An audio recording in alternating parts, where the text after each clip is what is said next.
உருவாய் அருவாய் உளதாய் இலதாய் மறுபாய் மலராய் மணியாய் ஒழியாய் உருவாய் அருவாய் உளதாய் இலதாய் மறுபாய் மலராய் மணியாய் ஒழியாய் கருவாய் உயிராய் கதியாய் விதியாய் கருவாய் உயிராய் கதியாய் விதியாய் கூறுவாய் வருவாய் அருள்வாய் கூகனே கூறுவாய் வருவாய் அருள்வாய் கூகனே உருவாய் அருவாய் உளதாய் இலதாய் மறுவாய் மலராய் மணியாய் ஒளியா.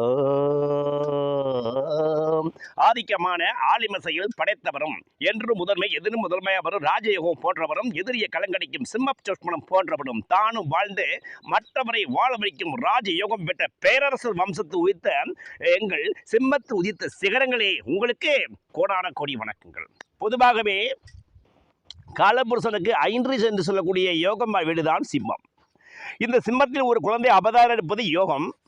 அதுவும் அந்த சிம்மராசியோடு ராசியாதிபதியும் இணைந்து அமாவாசை என்ற திதியில் பிறந்து சதுர்த்தசியில் பிறப்பது அதியோகம்.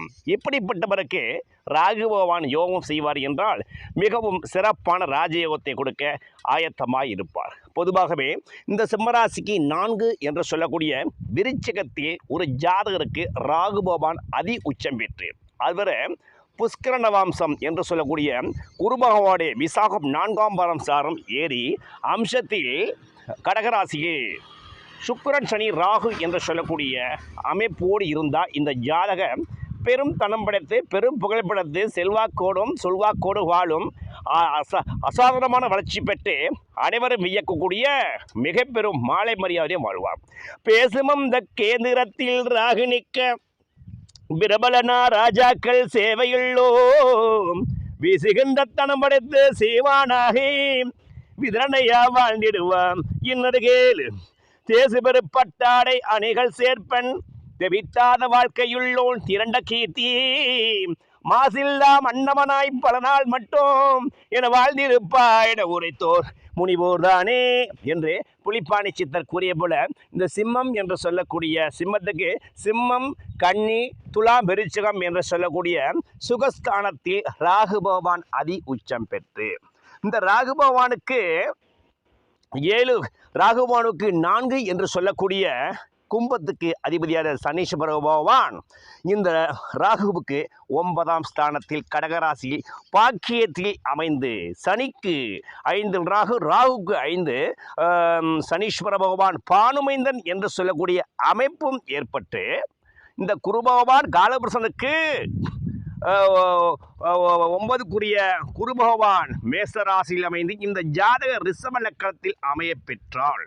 இப்படிப்பட்டவருக்கு அந்த காலபுருஷனுக்கு 9க்குரிய குரு பகவான் தன்னுடைய 9ஆம் பார்வையாக அந்த தனுராசியை பார்க்கும் அமைப்பு ஏற்படும்.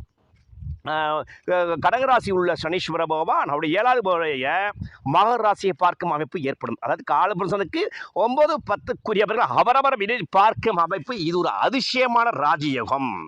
இப்படிப்பட்டவர்கள் தான் மத்திய வயதில் ராகு பகவான் சிம்மராசியில் பிறந்து மகரட்சதி பிறந்திருந்தால் ராகு பகவான் திசை வந்து இந்த ராகு பகவான் திசை இந்த ஜாதருக்கு 6வது திசையாக வரும்பொழுது இதுக்கு அபரிதமான ராஜயோக வளர்ச்சியும் பண வளர்ச்சியை கொடுத்த இந்த ஜாதகனை மிகப்பெரிய தனபந்தர் பொருளாதாரத்தில் மிகப்பெரிய மேதைப்படுத்தவராக அனைவரும் வியக்கக்கூடிய ஆளே மயக்கக்கூடிய மிக பெரும் மாலை மரியாதை தந்து மிக பெரும் ராஜயோகத்தை தரும். அதாவது அந்த ரிஷபலக்கணத்துக்கு 4 சந்திர பகவான் அமைகிறார் சூரியனோடு. அதாவது பாரப்பா மகர முதல் நண்டுக்குள்ளே பகருகின்ற பானுமைந்தன் அதிலே தோன்ற சீரப்பா செலுமதியும் கேந்திரமேற சிவசிவா என்ன சொல்வேன் அரசன் ஜென்மம் ஆரப்பா இளங்கள் எல்லாம் ஆறாம் அப்பனே அரசனுடைய கொடியை பார்த்தே நாரப்பா நகைக்குதடா சீமான் சோலை நன்றாக புலிப்பாணி நவிண்டிட்டேனே என்று புலிப்பாணி சித்தர் கூறிய போல இந்த பானுமைந்தனுக்கு நன்று ராசியிலிருந்து மகரம் கும்பம், மீனம், மேசம், ரிஷபம், மிதனம், கடகம் என்று சொல்லக்கூடிய 6 ராசிகள் பானுமைந்தன் அமைந்து இந்த லக்னத்துக்கு கேந்திரத்தில் செலுமதி என்று சொல்லக்கூடிய சந்திர பகவான் அமைந்தால் இந்த ஜாதக மத்திய வயது பிறகு நாடாளும் மந்திரியாக முதலமைச்சராக ஏன் அனைவரும் வியக்கக்கூடிய வாழக்கூடிய ராஜயோகத்தை ராகு இவர்களுக்கு கொடுத்து விடுவார். இப்படிப்பட்டவர்களுக்கு இந்த ஜாதகருக்கு பூர்வ புண்ணியம் என்று சொல்லக்கூடிய 5 ஆட்சி உச்சமாக இருந்தால்தான் இந்த ஜாதகன் இந்த யோகத்தை இப்பிறவில் அனுபவிக்க முடியும். அந்த வகையில் இந்த ஜாதக ரிஷபலகத்துக்கு 5 புதன் பகவான் கண்ணில் அதிர்ஷ்டம் பெற்று விசாகம் கன்னி அதிர்ஷ்டம் பெற்று அஸ்தம் சாரம் பெறுவதும் ராஜயோகமாகும். அந்த 9க்கு 10 ரிஷபலக்கணத்துக்கு சனி பரவார் பூசம் 4 புனர்பூசம் 4ஆம் சாரம் அதுவும் புஷ்கரணவாம்சம் பெற்றால் இந்த ஜாதகம் இப்பிறவில் சொல்ல முடியாத அளவுக்கு மிகப்பெரிய தனயோகம் மனயோகம் பால்பாக்கியோகத்தை பெறுவது நிதர்சனமான உண்மை. இப்படிப்பட்டவர்களுக்கு தான் இந்த அமாவாசையில் பிறந்தவருக்கு அதிசயமான பதவி யோகத்தையும் பணக்கார யோகத்தையும் இந்த ராகு பகவான் தந்து விடுவார். ஏனெனில் ராகு பகவான் இருள் கிரகம் அல்லவா, ராகு சனியை போல் ஒத்த சனியை போல் செயல்படக்கூடியவர். இந்த வகையில் இந்த குரு வக்ரசாரம் பெற்ற வக்ர குருவாகிய வக்ர குரு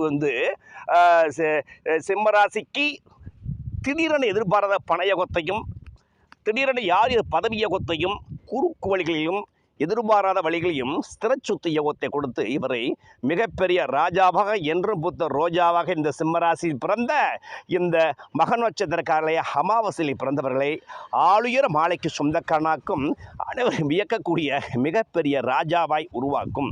இது இவர்கள் செய்த பூர்வ புண்ணிய பலன் என்றே சொல்லலாம். இப்படிப்பட்டவர்கள் பொதுவாகவே ராகு பகவான் தன்னுடைய 18 வருட காலம் முழுவதும் இந்த ஜாதருக்கு கடகத்தில் சுக்கிரன் சனி ராகு என்று சொல்லக்கூடிய லக்னாதிபதியோடும் 9-10 ஜீவனாதிபதியோடும் இந்த ராகுபானம் அமையும் பொழுது சனியைப் போலவும் சுக்கிரனைப் போலவும் செயல்பட்டு இந்த காலகட்டங்களில் 18 வருட காலங்களில் இந்த ஜாதகரை மிகப்பெரிய ராஜாவாக அனைவருக்கும் தெரிந்த மிகப்பெரும் மாமனி விவிஐபி லிஸ்டில் வந்து விடுவார். இவர் செய்கின்ற காரியம் அனைத்து வாய்க்கும். தொழில்துறையிலும் முன்னேறி விடுவார், அரசியலிலும் முன்னேறி விடுவார்.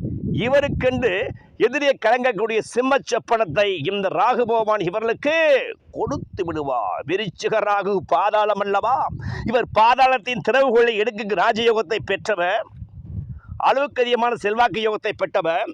இவருக்கு செல்வம் எத்தனை கோடி எவ்வளவு திரவியம் இருப்பது என்று யாராலும் யூகிக்க முடியாது. அப்படிப்பட்டவர்கள் தான் இந்த ராகு ராஜயோகத்தை செய்வார்.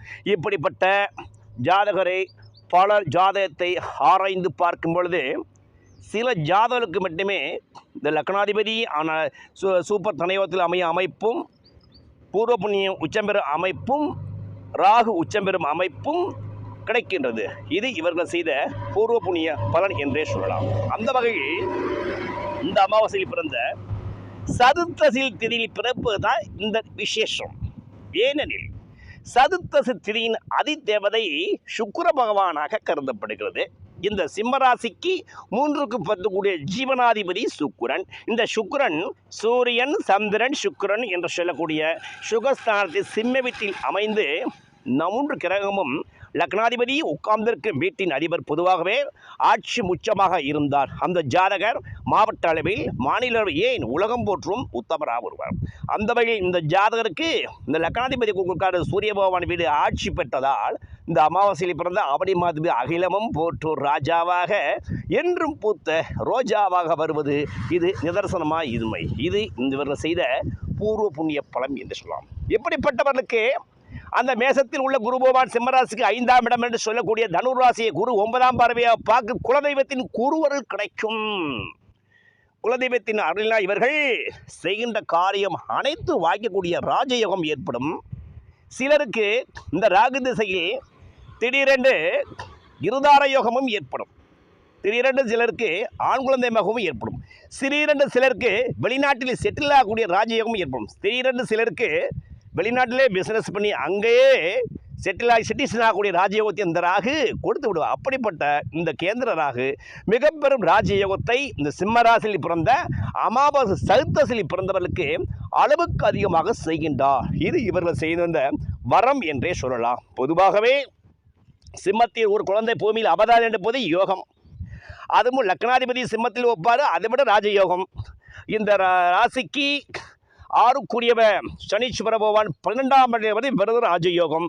அந்த சனீஸ்வர பகவானுக்கு 5 ராகு ஒப்பது மிக பெரும் துணையம். அந்த வகையில் எந்த வகையிலும் இந்த ராகுவும் சனியும் சுக்கிரனும் இந்த ஜாதருக்கு மிகப்பெரிய ராஜயோகத்தை தந்த இந்த 18 வருட காலங்கள் இந்த ராகுபவான் இவரை விலமிஞ்சிய செல்வாக்கு படைத்த ராஜாவாக, மிகப்பெரிய அமைச்சராக, ஏன் அகிலம் போற்றும் ராஜா வர வைப்பது இந்த ராகுபவனுடைய வளர்ச்சி என்பது இதை யாரும் தடுக்க முடியாது. அந்த வகையில் இந்த சிம்மராசியில் பிறந்தவர், அமாவாசையில் பிறந்தவர் அளவுக்கு அதிகமான அசாதாரண சாதனை செய்திடுவார்கள். இவர்கள் இந்த காலகட்டத்தில் ஆஞ்சநேய பெருமானையும் அவருடைய குலதெய்வத்தையும் பிடித்துக் கொள்ள வேண்டும். முருகப்பெருமான் திருவருளை நினைத்துக் கொள்ள வேண்டும்.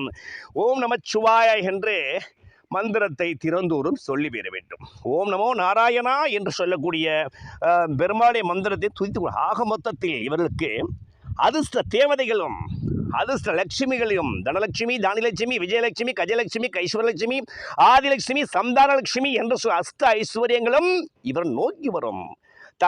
தானியத்தின் ஆதரவு, சுற்றத்தின் ஆதரவு, நட்பின் ஆதரவு, வாகன ஐஸ்வரம், ஐஸ்வர்யம், அனைத்து ஐஸ்வர்யம் இவர்களை தேடி இந்த காலகட்ட 6ஆவதா வரும் ராகுதசி இவருக்கு 6ஆய் பெருகி 100ஆய் பெருகி மிகப்பெரிய ராஜாவாக அனைவரும் வியக்கக்கூடிய மிக பெரும் தனபந்தர் பட்டியலில் இந்த சிம்மராசியில் பிறந்த, அமாவாசையில் பிறந்த, சதுர்த்தசில் பிறந்தவரை இந்த ராகு பகவான் உயர்த்துவது நிதர்சனமான உண்மை.